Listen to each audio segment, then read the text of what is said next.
Hi, I'm Mark Boyadgis with IHS Automotive, and we're here today with the 2014 Honda Civic Coupe. Now this is the EX-L trim level, which adds a couple of things like fog lamps and an interior nav system. And while the Civic has been consistently redesigned and refreshed over the last couple of years to make it better, we think Honda's finally hit some of the marks with technology and interior fit and finish with this model. However, as it's hitting a lot of the check boxes for technology availability, the implementation is lackluster in many ways, especially with the speech recognition. Let's take a look inside to see what is good and what is bad with the new 2014 Civic EX. Now we've got the EX-L with navigation, and this navigation system has a 7-inch electrostatic touchscreen which allows you to do multi-touch functions for zooming in and zooming out of the maps, which is nice. But in terms of the audio sources, we've got a very, very rich diversity of audio functions. If you go into the audio, you can see here, we've got AM, FM, XM, a CD player, we've got HD radio for the AM and FM bands, we've got a USB for iPod integration, Pandora, Aha radio, a smartphone app integration system, a Bluetooth connection, as well as HDMI. And so no matter what your audio content is, whether it's in the cloud or down in one of your devices, you'll be able to integrate it with this system and enjoy your music pretty seamlessly. Now in terms of navigation, this 7-inch system has embedded software and maps. If you get the 5.0-inch system, that actually offers navigation through a smartphone app through HondaLink Navigation on your iPhone.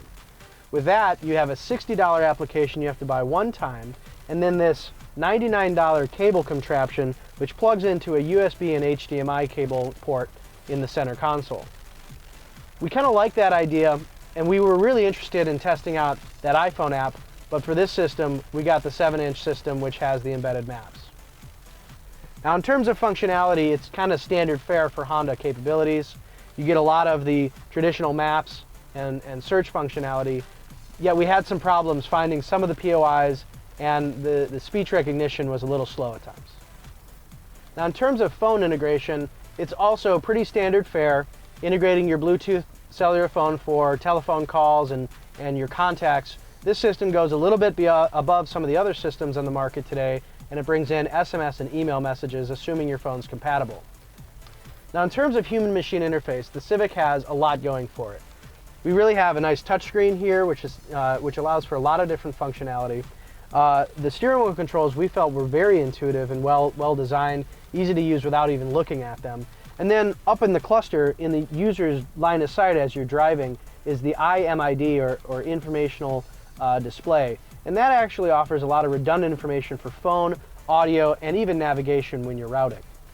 However, there were two central drawbacks that we had with the system. Number one, the speech recognition.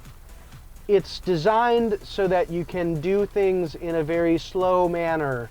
It's not quick, it's not intuitive, and really you're forced to look at the screen a lot. You're forced to press these buttons down here multiple times just to say one command, and it's really not conversational in any way, shape, or form. And secondly, the volume controls. We were looking at this fan speed knob and the temperature control knob, and we kept on turning those thinking it was going to turn up the volume. It's really in this touchscreen offering right here, and you can swipe and pull it up, but it's not as intuitive as a knob might be. And while that's not always the case in other cars, we actually ended up using the steering wheel controls more often to change the volume. Now on the Civic EX-L, we have a Honda Lanewatch system, which actually has a small rear-facing camera on the right side passenger mirror. And you see here, there's 3 different lines. And that actually helps the user see where a car in its blind spot might be in relation to the back bumper of the car. And so as I walk forward and I come up to this red line, this is kind of your very minimum point in terms of getting over, because it's coming right up alongside that rear bumper. So that this system allows you to really understand where that vehicle is in relation to you as you're trying to merge over. The one negative with this Honda Lanewatch system is it's a little bit disruptive to the system. If you're trying to input a nav destination or search for a phone number or an audio selection on your playlists, and you turn on your turn signal with Lanewatch, it disrupts the system completely and you have to start over again. It sounds like a really meaningless little annoyance, but when you're trying to use this over and over again, you might not actually use your right turn signal in those instances, which defeats the whole purpose. For just over $24,000, this 2014 Civic EX-L Coupe is pretty good in terms of a combination of technologies and features for value. And in a relatively open segment with competitors like the Scion TC and the Hyundai Elantra Coupe, there's only so many different options that you can get with a two-door compact car. And while the technology feature list is great, the implementation left us really wanting some more, but I would definitely put this one on my list if I were looking for that non-family type of small, efficient coupe. For more on this and other IHS automotive reviews, go to ihs.com/automotive or subscribe to our YouTube page.